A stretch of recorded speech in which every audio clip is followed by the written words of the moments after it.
I had to look this up because all of them are constantly slut shaming each other for like, you suck dick for money. No, you suck dick for money. And it doesn't matter if it's in their marriage or outside of the marriage. It's like a slam. And Whitney's like, yeah, of course I do. And Bronwyn's like, I do too. So I Googled it and I was like, what's the deal with oral sex in the Mormon church and in Mormon marriage? And it said it's frowned upon, even in marriage. It's a no-no. Oh, okay.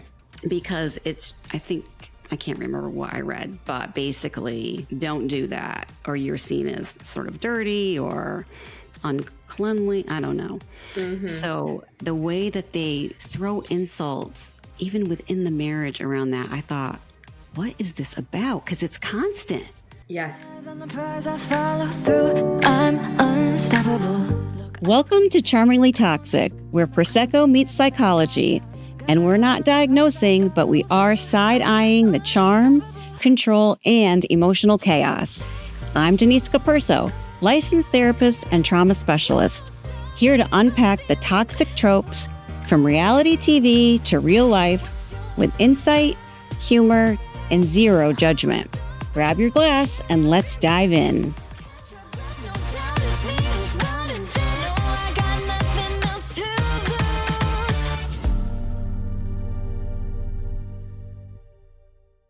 Welcome back to Charmingly Toxic. I'm excited to have a new guest this week, my friend Cassie. She's also in the mental health field, so she's going to give us her lens on things as well. She is a diehard reality TV watching person and loves mostly Housewives. Anything else? I watch a little bit of everything, really. So any kind of reality TV I'm into. I was watching Secret Lives of Mormon Wives, and I've watched all the reality shows like The Real World and all of those sagas, even back to Jersey Shore. So kind of diverse. Yes, I still watch Jersey Shore. That's the type of fan I am. Yes. Good. Okay, so today we're going to be talking about Real Housewives of Salt Lake City, and then we're also going to be talking about the documentary, aka Charlie Sheen, which was fascinating. Yes. But let's just start off with a cheers. Cheers. Clink, clink. And here we go with Salt Lake City. So my first question to you is, do you really think they slept on that RV? I was asking myself, were they really going to sleep on the RV? When we saw them, they were all sharing beds. So I thought it was super cute the way they had. I think it was Angie and Mary were together, Meredith and Bronwyn, and Whitney and Heather. So I don't know. They each had like a queen size bed to share. So it's possible. Oh, because the one I saw, it looked like they were like on like these little, like kind of one twin size recliners. Oh, I didn't see that. Maybe I know Angie and Mary definitely were in a bed. And Meredith and Bronwyn too, I thought. I just can't imagine them sleeping in there, but maybe they did. I mean, who knows? So anyway, whether they really slept there or not, they pretended they did and got up and pretended to make breakfast, which, okay, I thought Mary was a vegetarian. I think she is. I don't think she was going to eat that steak and bacon. Oh, I thought they were cooking the steak for her and she was like, I can't cut this. She was making fun of Bronwyn's lack of cooking skills and was saying like, I don't eat that, but I don't even think, even I know that's not edible. So she was saying, I think someone else should take over. And I think Meredith went in and helped out. Yeah, it did not look good. No. But I did like that scene around the breakfast campfire when they were talking about motherhood. I love that. And, Heather feeling guilty that she's wanting her youngest, to fly the nest and she's ready for it. And it felt a little bit burdened or a lot burdened by motherhood in her case, where she felt she didn't really maybe have a choice whether or not to be a stay-at-home mom. Sometimes, myself, I thought I would love being a stay-at-home mom. And then when you get into year 3 or 4, you're like, oh my God, what am I doing? Yeah. And then, with the divorce, and she said she didn't have much help from her ex-husband in parenting, that's a big load. And it feels weird to say out loud, I'm ready for the kids to leave. Yeah. And maybe in that church specifically, more so than just the regular moms out there, like maybe that's a big no-no. Do not say that. Well, I think Heather, she's had a lot on her shoulders. Like she always wanted, and she said in I think it was last season's reunion too, and throughout last season, that her life didn't turn out the way that she thought. She really wanted that, the family, the picture perfect nuclear family, and she would stay home and take care of the kids. And I think when her marriage fell apart, it really hit her, because also how deeply she's devoted to her faith, or was. Mm-hmm. And so it really affected her. And I think a lot of people may be able to relate to that too. She said that she took the main caregiver role, and then she became the breadwinner as well when they got divorced. And so she had all the pressure on her. And I think she said that he didn't even take the kids overnight, so she Yeah. had the kids all the time, and he got to be like the fun dad that popped in, on special occasions. So I think I can understand why she's kind of like looking forward to this chapter being a little bit about her. Yeah, I could totally relate to that. Anyone who knows me knows I'm like, okay, kids, time to go. Oh, it's my time now. Yeah. And I think when Bronwyn started talking and a little bit sharing a little bit about how she was feeling the opposite, and she too had a daughter that was about to go off to college. So that was interesting. What did you think about that conversation? Well, I thought, okay, I think I see that a lot around here where Bronwyn was saying, like, I'm kind of clinging to this role as mom because I'm scared about what do I do next and what's my life going to look like. And I'm so comfortable in this role. I'm not ready to give it up. So please stay longer so I don't have to be uncomfortable. Yeah, so she was saying she was worried about when her daughter leaves, and like this new chapter, it's supposed to be like such a fabulous thing. And what if it's not so fabulous? Like, what if it's almost like she was afraid of failing, Yes. this next chapter of her life. But I thought it was super interesting too. She said that she wanted her daughter to stay home to the extent that she allowed her daughter's boyfriend to move in with her. Yeah. I know you have daughters. I have daughters as well. What were your thoughts on that? It's like, oh, hell, heck no. I don't even want my kids here, much less their friends or boyfriends. Yes.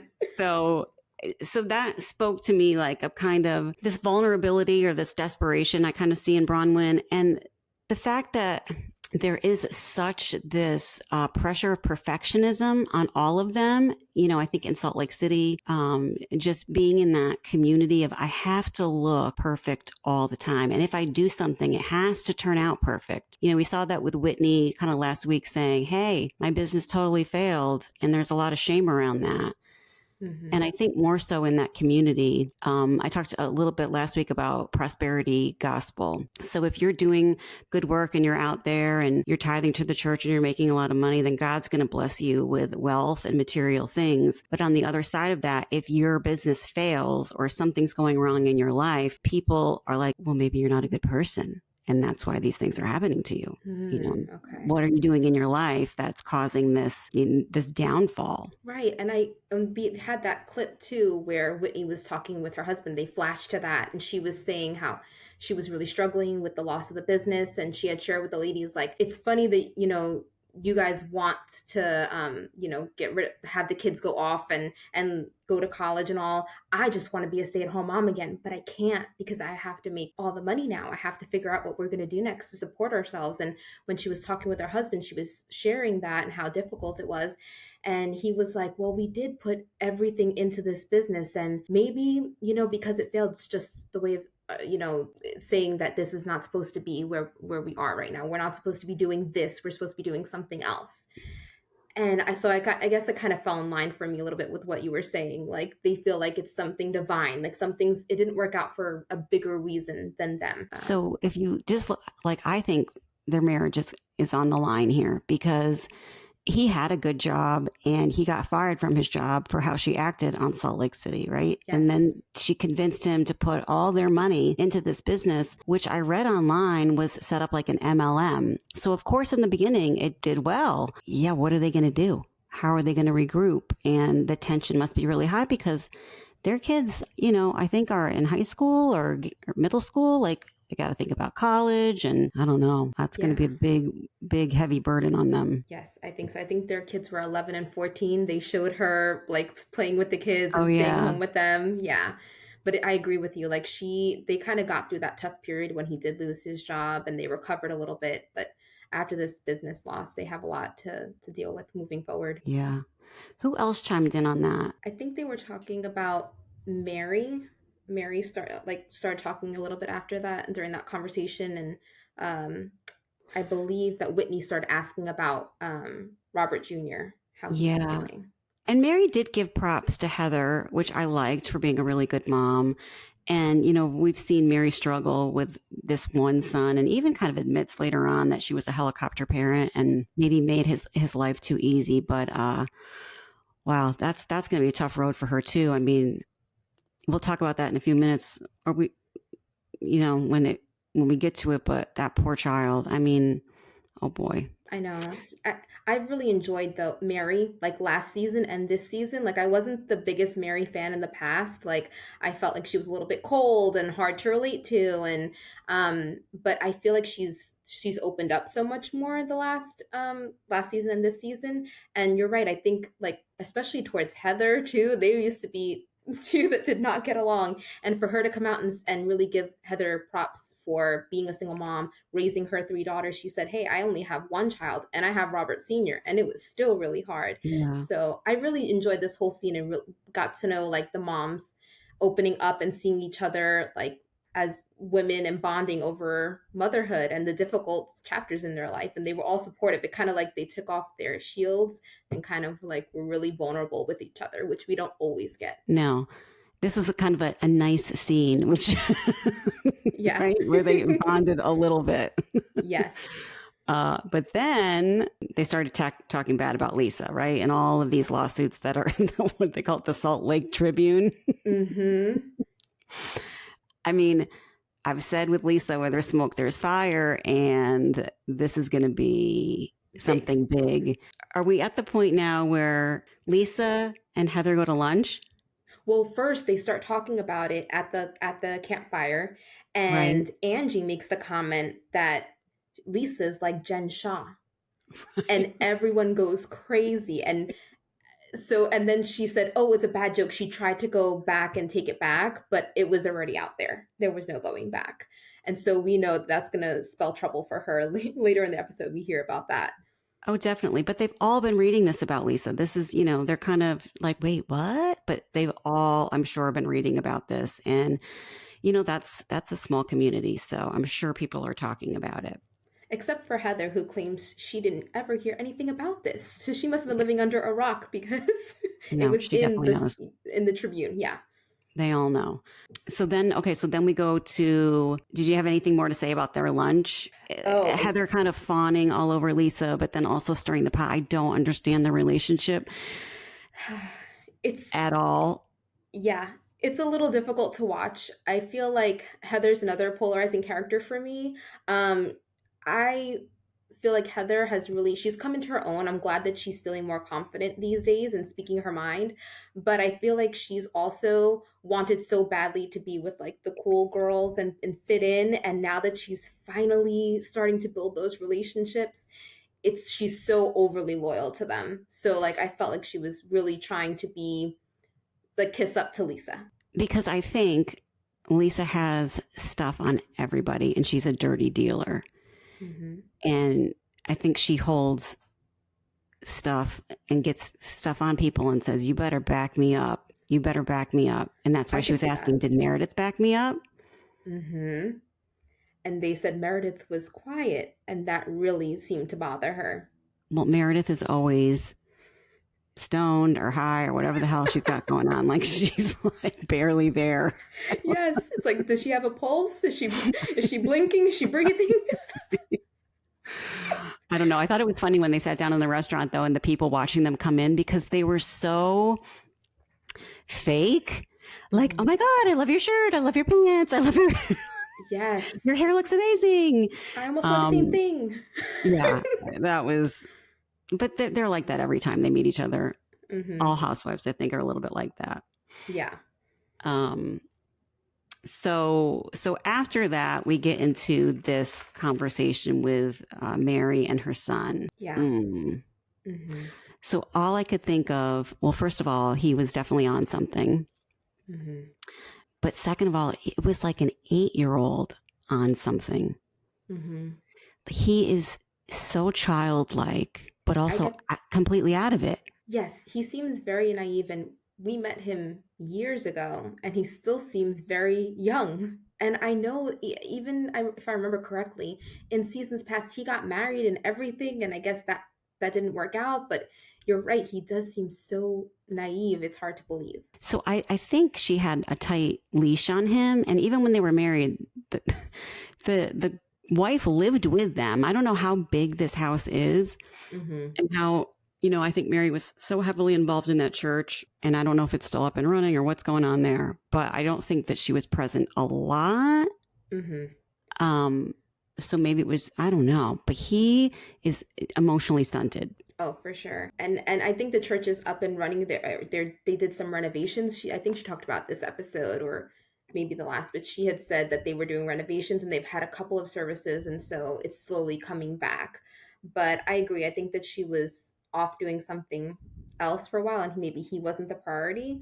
But I have to give him credit for being transparent and like, he was speaking about his struggles, how it's different now that he's trying to be in recovery, and he can't do the same things that he used to, and he can't hang out with the same people that he used to. And so it was interesting because he kind of talked about how he isn't getting the same stimuli that he used to from the drugs, so now he's Right. getting it through other things. And he mentioned food, so I was thinking about kind of how that transfer addiction, Hmm. how now you become addicted to something else, is it like a replacement?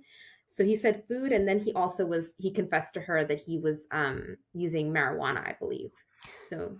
So I read online, and I don't know if this is true, because it was on Facebook, that he only went to treatment for 30 days. And so Mhm. said something like he's not really working a program. And, we know that that's just not going to work. Mhm. Um, but also, okay, let's just talk a minute. So Mary has this church when the seasons, one comes out, season two, and she is the church. And I think it's Pentecostal or something along those lines. Mhm. Again, prosperity gospel. And we got a few glimpses of the church early on where it's almost like the members are worshiping her in a way. Mhm. And I have to say, as her only child, if that whole community sees your mom in that light and has this reverence for her, how do you tackle being honest, especially if she's a representative of God on earth, which she says? Mhm. Right. I mean, that's got to be difficult, and also to live up to like those kind of standards. Like, what does that mean for you, and what do you aim to be in life? To make her proud.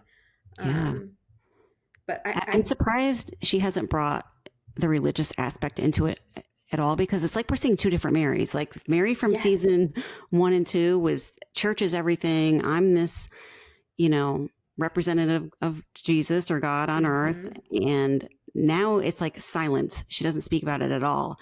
So I don't know if the church is still under some sort of investigation, or she's just like, I'm not going to talk about it. Mhm. But the I poor remember kid. they were investigating a while back about how her funds and people contributing money to the Yes. church, and like, because if you think about it too, she lives this lavish life, at least with her clothing and her name brands. And so where is this income coming from? We know it's not from Housewives, it's a loan at least. Right. So who's funding this lifestyle, especially if the church is not currently, functioning? How is Yeah. she making her money at this point? I don't understand that. I don't understand like these mega churches where they give all this money and then like the pastor is wearing like Gucci and you're like, wait, what? Right. Exactly. I know. I don't understand either. I did feel bad for Mary though. She looked like terrified. Hmm. I think she did a good job navigating that conversation, but she looked terrified as any mom would of, oh no, like, is he going down the wrong path? And I don't have any control over it if he is. I think she does such a good job with listening and not, we listen and we don't judge. Like, she really did a good job of trying to be supportive and encourage him and hold him up without passing judgment. I'm sure it's something that so easily could slip out, like, no, don't do that again, please. But she didn't. She held it together and she was there for him. And I kind of, in a weird way, I'm seeing her spiritual leadership side. You know, Mm-hmm. that supportiveness. I think at the reunion for last season, Angie was talking about that too, like how she knows a different Mary, a softer side that gives her guidance and helps her. So Yeah. maybe there is a different side of Mary that we didn't know about before. But I think that church side of Mary is also manipulative. Yeah, I think you're probably right about that. So let's keep it real. Yeah, yeah. Well, you can choose to use your powers for good or not, Hmm. right? So Right. So we'll see. All right. Who is this Amy character they're bringing in? Like, do you think she's auditioning to be a cast member? I have a suspicion that's what it is. I mean, so the way Heather introduced her is we don't have socialites in Salt Lake, but if we did, Amy would be one of them. She's like the who's who of Salt Lake, which she explained is usually like their social structure is based on the church, right? Right. So, but this couple, Amy and her husband, I think his name was Jim, but they are the who's who, and they have this beautiful house, and they throw these wonderful parties, and so I think that she might be positioning herself as the new housewife or friend of. So do you think they're bringing her in to be an ally to Lisa since Lisa might be out there on her own this season? Maybe it's possible. It seems like she's friends with all of them though. Like when they greeted each other, they all seem to know her. So maybe she'll just be Okay. part of the friend group. So, okay. First of all, the outfits alone. I mean, the outfits. The outfits.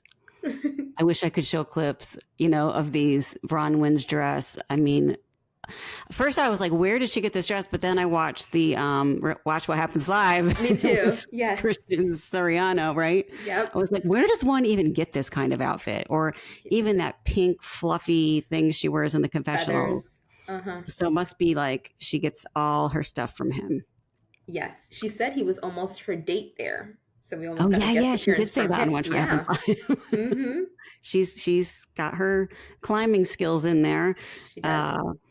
So this scene, I thought, okay, was very telling when they were getting into a fight, Lisa and Bronwyn, where you see Lisa's narcissism Oh, yeah. really shine. I mean, really trying to humiliate Bronwyn by bringing up her lack of education, like deflecting from the facts of what's actually going on. Like, hey, you are in the news with 5 lawsuits. And she just goes like, right for it. You're not educated. You're a moron. I can't remember what she called her, but Mm-hmm. lots of things to try to make Bronwyn feel really small. And Bronwyn was like, no, girl. Bronwyn hit right back. She That did was not awesome.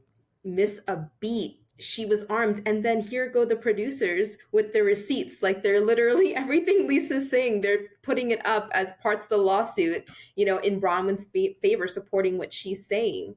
And Lisa was deflecting the entire time. And lying, and you can always tell when Lisa's lying.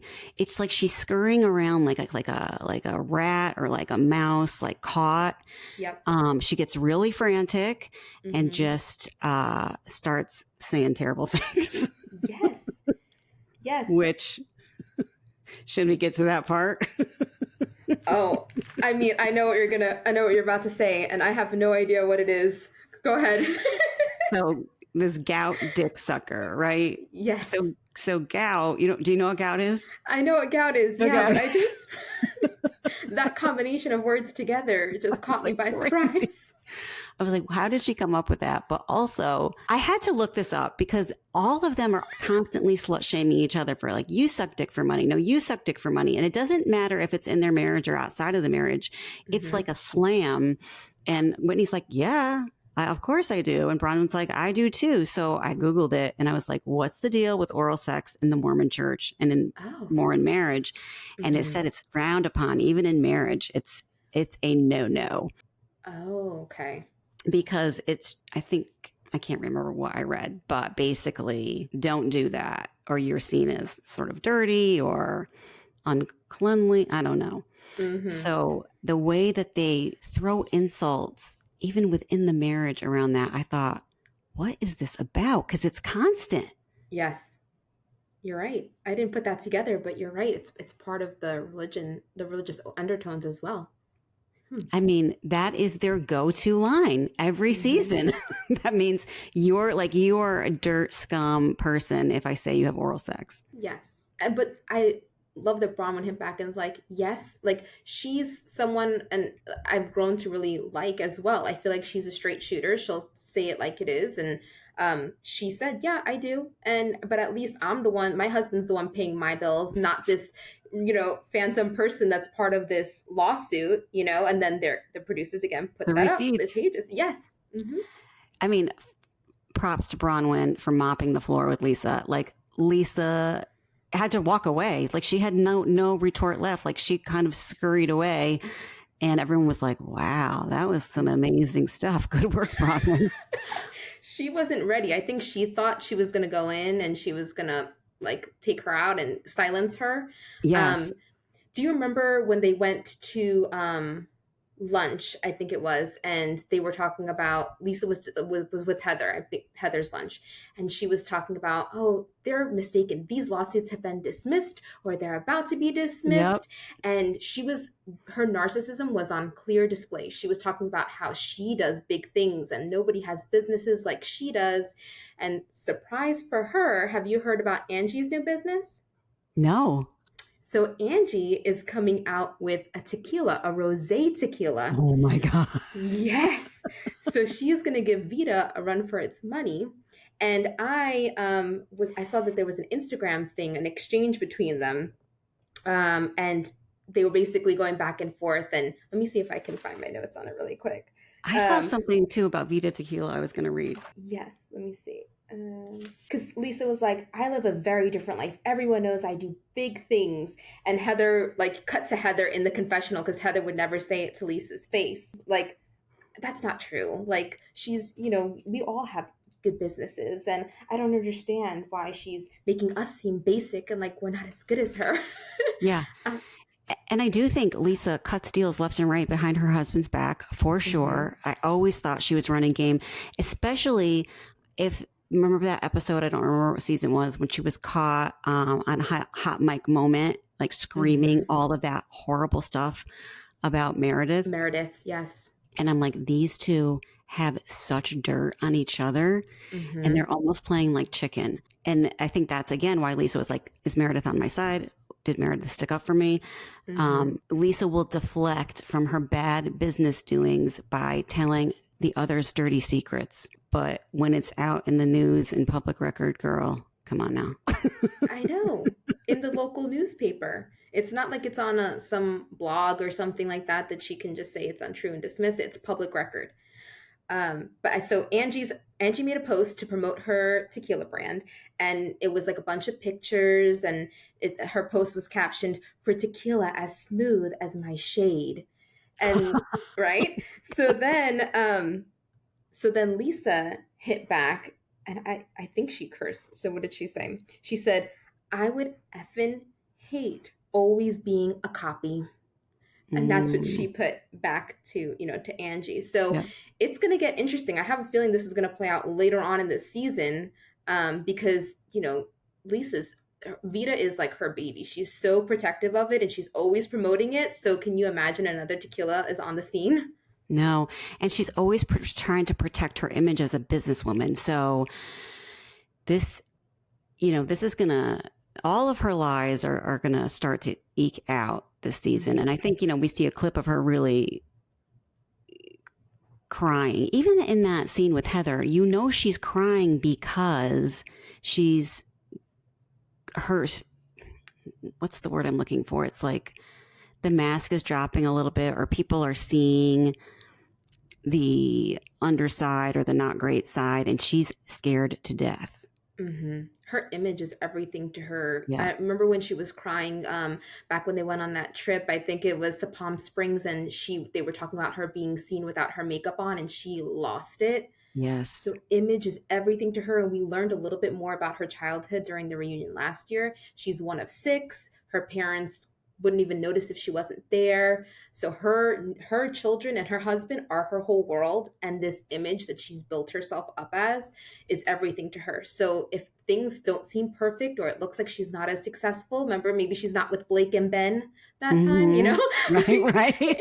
Name dropping. Name dropping. I don't name drop, but I was with Blake and Ben. So maybe if that's not working out for her, it's really, I think that's devastating to her if people don't see her as this character that she's carved herself out to be. I mean, I wonder if her husband sees through her bullshit and like says, okay, this is a persona she puts on and it doesn't really care. You know, it seems like he is always protecting her, but I wonder how much he's also in the dark. And we'll find out, hopefully, I coming think we up. will.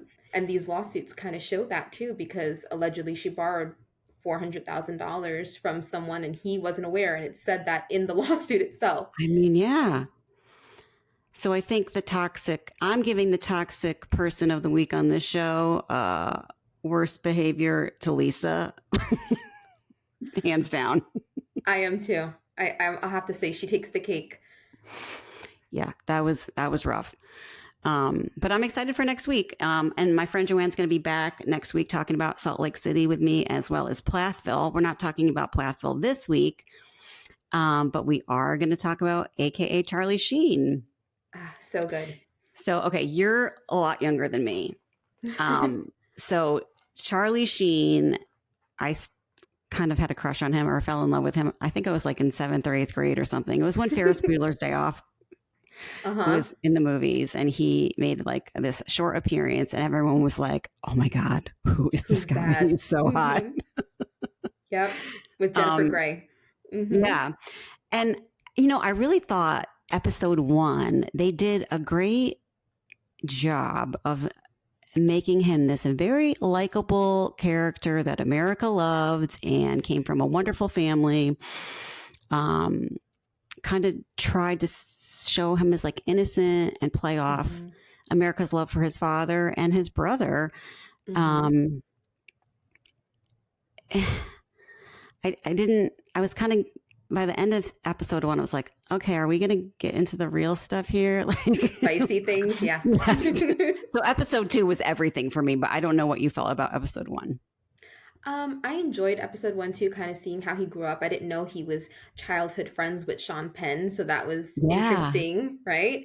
And Sean looked like a little not rough. good and like a little maybe on some stuff.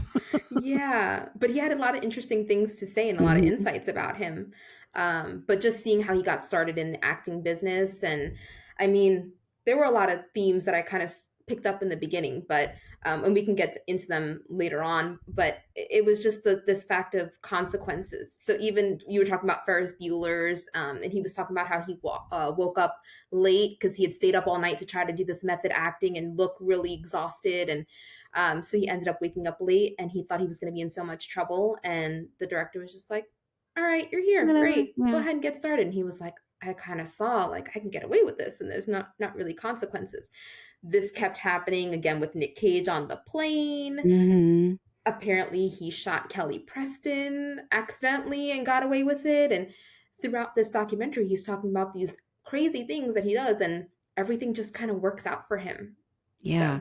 So he must have that. Well, we saw in episode 1, this charming side, even the way he tells stories, and he kind of minimizes things and brushes over them and like, hey, I'm just a likable guy. Like, you know, you give me a break here.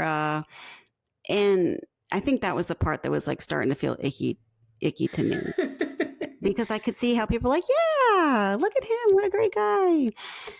Yeah. But then, you know, episode 2, we get to the down and dirty of how horrific his behaviors were, how he treated people, his disregard for others and their safety, his own safety. I mean, I don't even know where to start with the drugs or with Denise Richards. I mean, where do you think? So I think he started with alcohol, and then it progressed to cocaine, and he was doing a ton of cocaine. One of the most interesting parts for me was when he discussed being introduced to crack. Do you remember that? He's talking about how there was this beautiful girl who was very charming and sweet, and he was dating her, and a friend of his was dating her as well. I forgot his name, but he's another actor. and how he went and basically was her knight in shining armor and rescued her from the seedy place, took her back, and was very, a gentleman, and she offered him crack. And he said, "No, I got a lot of big things coming up." So again, he's painting himself as this, I'm having restraint. And so she offers him a sexual favor while he was taking his first hit. Right. And he described it as the most euphoric feeling that he's ever felt. And they played this montage of him through childhood and just these highlights of his life. And so to kind of convey that feeling for him. And then he said, simultaneously, I knew how dangerous this was because of how much I enjoyed it. Like, this could take me to the worst moments of my life. And it did. Yeah. I mean, he was addicted instantly. Mm-hmm. And he says it like the way he talks about it, like you're saying, it kind of romanticizes it, a little bit, where it's really very frightening. Mm-hmm. I think the parts, obviously the drug dealer to me was, I mean, first of all, how they get that guy to like be on camera and say all that. But thank God he was there, because, he was very good at telling about how much drugs Charlie was actually doing, and how it was like a miracle that he was still alive, and that his body just grew accustomed to it. I mean, I guess he was describing the quantities. I mean, I never smoked crack, so I don't know like what's a big amount or what's yeah. But the way they made it sound, it was like supposed to be an astronomical, like it would take out an elephant. Like, we don't know how he's still around. Right. Yeah. And so the fact that he could do that and stay on 2.5 Men for all those years and just work and no problem. And Jon Cryer. Okay. So Jon Cryer, I mean, I just love that guy. He's just so sweet. And, to watch him in that documentary was so sad, because he said that whole set was dictated by Charlie. They didn't think they had a show without him. And he just got away with everything. But for the most part, for a long time, he showed up and really did his job. And it wasn't a big problem, towards the last 3 or 4 years or something he was on the show. Yeah, so it sounds like when he first started the show, it was after Spin City, and he went on to this, and I think he got a Golden Globe for Spin City, and then he got offered 2.5 Men by Chuck Lorre, and it sounds like he was sober at that time, and during that time that he got with Denise, and then he got married, and she got pregnant, and then he fell off the wagon, and I think he said something like, life was almost too perfect. Like, I needed something to, something in the background, kind of like Robert Jr. was saying, I need that spice. I need that something, that stimulus. And then that's when we started to see things fall apart. And here's poor Jon Cryer. He was like, Charlie got, I think, signed for 2 million or something. And he's like, he's showing up late. He's not doing his job, but they're trying so much to keep him happy. And here I am, like, staying the course and doing my best. And I don't get that kind of money. I don't know how much Jon Cryer got, but. And so you're getting 2 million an episode, and you're spending, what do you say, $15,000 a day on crack or something? I thought they said. And the crack dealer was like, well, I was partying with him. It was great for everybody. I'm making so much money. I don't know. And then I just kept thinking of Denise. They got into it more with Brooke on how really bad it was. I mean, Denise cried, but she didn't get into real specifics of the abuse that she endured, unless I'm forgetting. Did she? No, she said that they had to laugh about it. They had to be like, remember when you took that bat to all the TVs and busted them all out? Like, they had to turn into jokes. She goes, because that's how she dealt with it. She said looking back, she doesn't know how else she could have gotten through it, and she doesn't know how she did, but that they had to bring humor, and that she seemed to really love him. And she was talking about going and checking on him even after they got divorced, that tumultuous divorce, when she was pregnant at the time as well with their second child. And she would go in and check on him. People knew that she was the one they could call when he wasn't showing up to set, and she would be there for him. Yeah, what do you think that's about? For her, on her end, I mean, it could be a couple of different things. About her, I used to watch her reality show back in the Right. day. Her dad lived with her and her children. He was helping to raise them. I think her mom died when she was a little bit younger, and so I just think that she really wanted a family for her kids, and she wanted, this is the father of her children, and she did fall in love with him when he was sober, and maybe there was some hope in her somewhere that he could come back around, because this wasn't the same person she married. She seems to have like doesn't hold people accountable, like has doesn't create boundaries at all. And any, even with her last relationship, that's, that guy was off the rails too. Mm-hmm. But she is so overly kind and giving and warm, like sort of a doormat. Like he Mm-hmm. knew she'll forgive me for anything. And I could see because he's the father of her children, but still, but I see that in her daughter, Lola. I mean, Lola is just like her. You Mm-hmm. know, how do you hold these two parts of your dad in your brain? This part that tortured your mother, um, tortured your stepmother, Mm-hmm. was a non present father, did horrible things to people, which he denies, like spreading HIV and possibly sexually assaulting a minor. And she's just like, I just love him. I just love him. Well, we heard in the beginning too. So Sammy's the older daughter, and they said, Lola said herself, they protected me from a lot. I didn't know as much as my older sister did. And so I think that they tried to, and Denise kind of hinted at this, she tried to keep a very normal, loving life for the girls and stability. Like, so she just kind of embraced that and took it on. And so I think that she was able to somehow maintain some sense of normalcy for Lola until she got a little bit older. And it sounds like her dad was able to get sober, and probably around when she was a teenager, maybe like 12, 13, because he's been sober now 7 years. I feel like she's a young adult, 18, 19, something like that. And so now they have this relationship where they go for pedicures, and he's there to pick her up and bring her to get her hair done, or you know what I mean, like, so things have turned a corner. Yeah, I just think I don't. She's not that far apart in age than her sister, and her sister doesn't speak to him at all. Mm-hmm. Um, but the other thing I want to mention is the whole documentary. He's kind of like la la la, yeah, that was bad, da da da. But the two times he got super pissed was when they were talking about him possibly spreading HIV to other people knowingly Mm-hmm. and allegedly assaulting Corey Haim. And I Mm-hmm. thought, Yeah, hmm, that's interesting. Why was he triggered at that point? so triggered. I mean, Mm-hmm.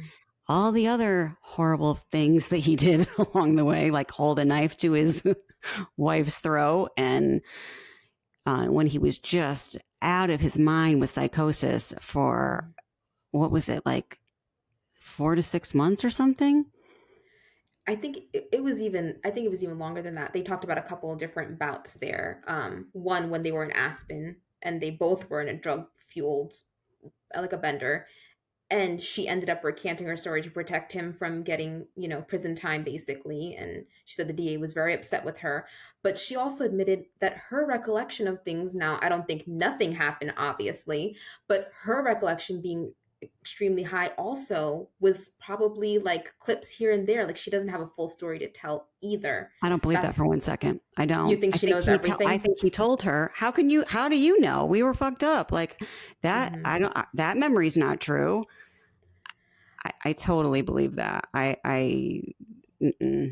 And I also don't. Well, I think it came out, but she was not sober when that documentary was made. Like she was. She didn't look sober when it was No. made.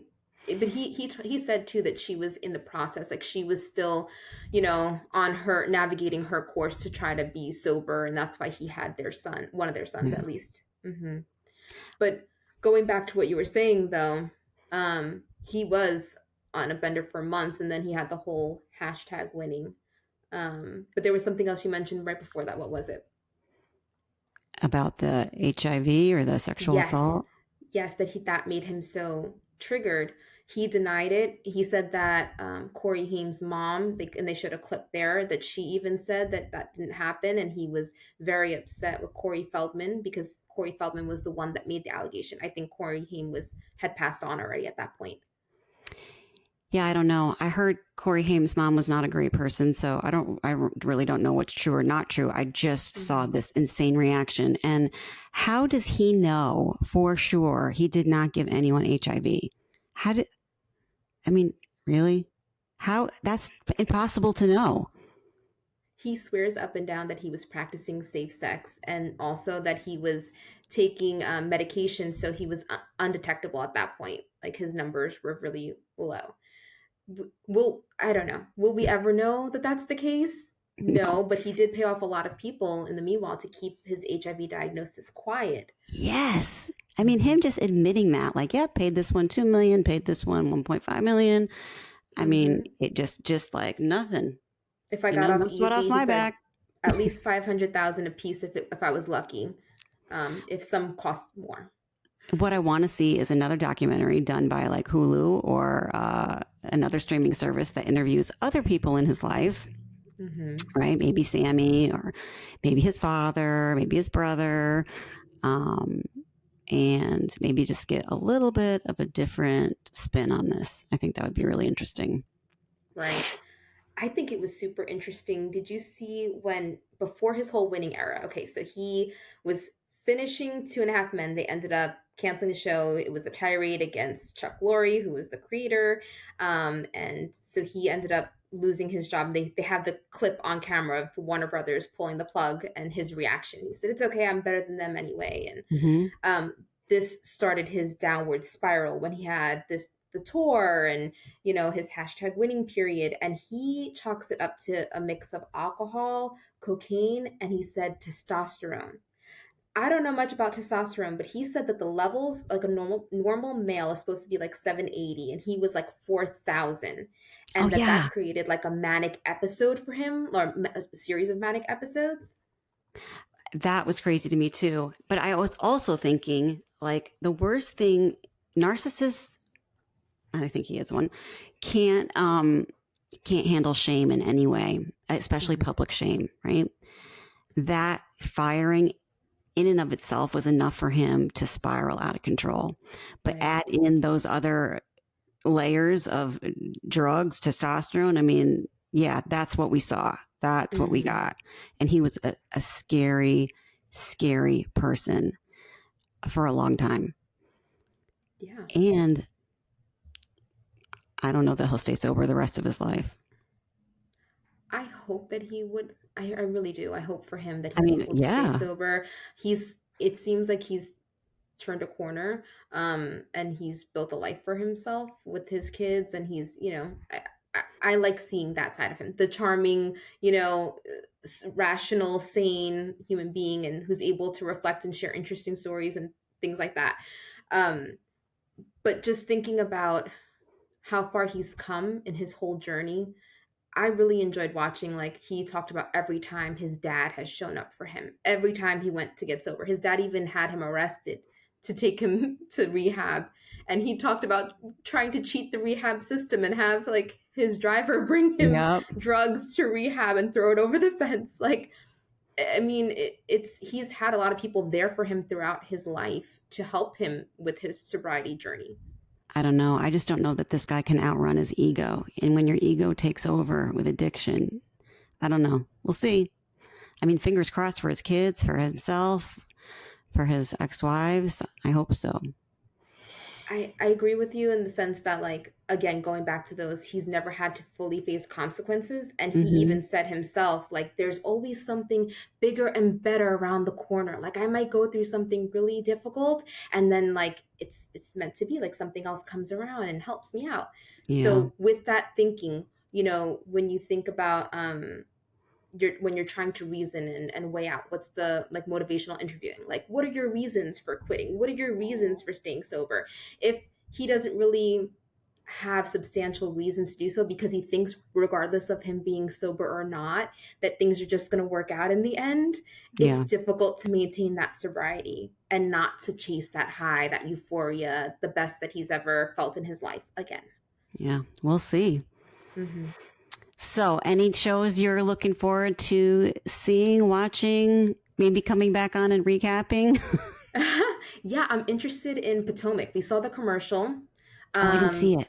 Yeah, I rewound my DVR and went back to see it because Monique is coming back. And Oh, so, yeah, so I'm super, like, she was one of my favorites when she was on. yeah. And so there's supposed to be some drama with one of the ladies trying to date her ex-husband, and they teased a couple of things, and so I'm interested to see them back on my screen. Cool. And is Karen out of jail yet? Like, will they be filming with her? That's a good question. I don't know. I think she might have gotten out in the last couple of months. We'll have to Yeah. look up and see. And that But I'll definitely I'm watch. assuming. Yes, yes. I mean, and Andy seems to have them back on, like whenever, like remember the Teresa specials and like You went to jail. Great. Better yes, TV. Come back on. yes. And someone even asked him about recently. It came up in a clip, and he addressed it on his radio show because he had said, they had asked, "Are you ever going to have Monica back on, or maybe Jen Shah when she comes Oh, out?" And he said, definitely. "I'm done with Jen Shah. I never want to see her again."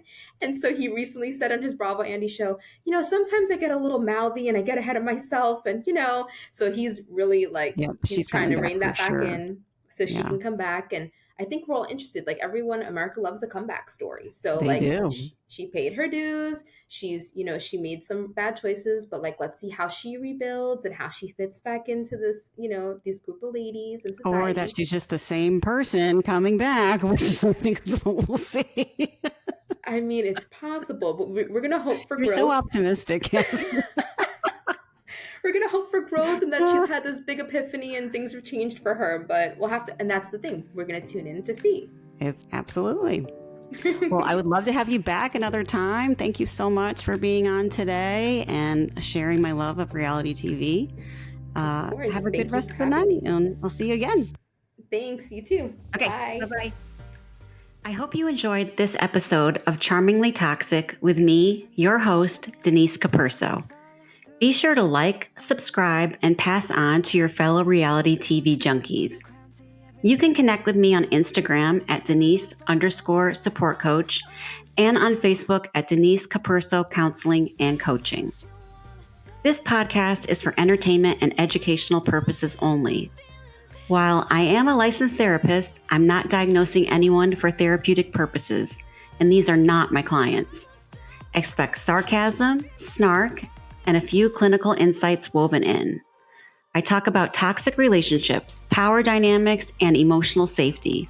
But this is not therapy, treatment, or a substitute for professional care. If you're looking for support, please consult a qualified mental health provider. If you're here for validation, insight, and a little side eye, welcome.